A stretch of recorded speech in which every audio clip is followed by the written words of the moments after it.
এ কি সাদিয়া, তুমি সিগারেট খাও? হ্যাঁ খাই, তো কি হইছে?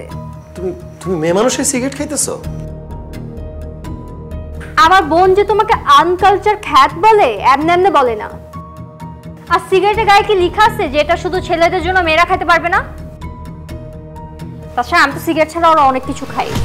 সাদিয়া, তোমার এই রূপ তো আমি আগে দেখি নাই। বিয়ের আগে তো তোমাকে এসব খেতে দেখি নাই।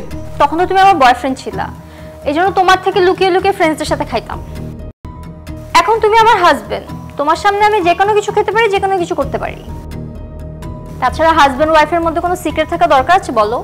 সাদিয়া, সিগারেট স্বাস্থ্যের জন্য ভালো না। তাছাড়া আমার মা এগুলো পছন্দ করে না। তুমি বিয়ের আগে খাইছো, এখন খাও না প্লিজ। 100 বার খাবো। আমি তোমাকে ছাড়তে পারবো, কিন্তু সিগারেট ছাড়তে পারবো না।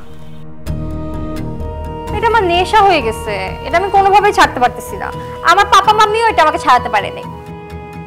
তাছাড়া আমার পাপার এত টাকা, আমি এগুলো না খেলে টাকা উড়াবো কিসে? না, তুমিও খাও। না, আমি এসব খাই না। কোনো সমস্যা নাই, আস্তে আস্তে শিখাই দিব। আমি এসব শিখতে চাই না। সিগারেটটা রাখো প্লিজ, আমার তোমার সাথে একটু কথা আছে। বলো, কি বলবা?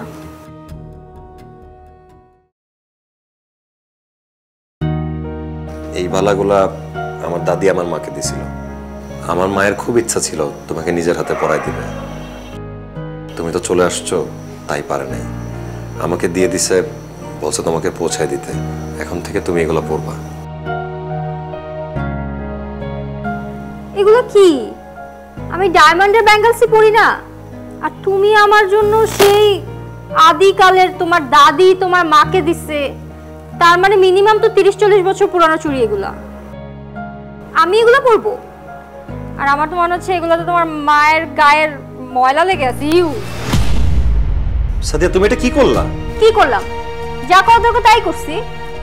স্ত্রীকে কেউ 30-40 বছর পুরানো হাতের বালা দেয়? ছোট লোক কোথাকার, লজ্জা লাগলো না এগুলো আমার হাতে দিতে? শুনো, পারলে আমাকে ডায়মন্ডসের জিনিস এনে দাও, এগুলো আমি পরবো না। তুই ভাবলাম আজকে বিয়ের পর আমরা প্রথমে একসাথে থাকবো, অনেক রোম্যান্স করবো, কিন্তু তুমি আমার মুডটাই নষ্ট করে দিলা। যাও এখান থেকে।